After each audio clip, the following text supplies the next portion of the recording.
عايزة أقول لكم إن الحلو ده معمول من الجيلي والزبادي مع إضافة حاجة بسيطة هاقول لكم عليها في الفيديو وإحنا شغالين.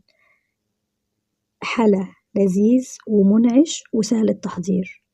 مكونين أو 3 مكونات، حاجة في منتهى البساطة، هنعمل حاجة حلوة أوي، أوي هتعجبكم وهتعجب الضيوف وهتعجب الولاد والجيران وكل الناس.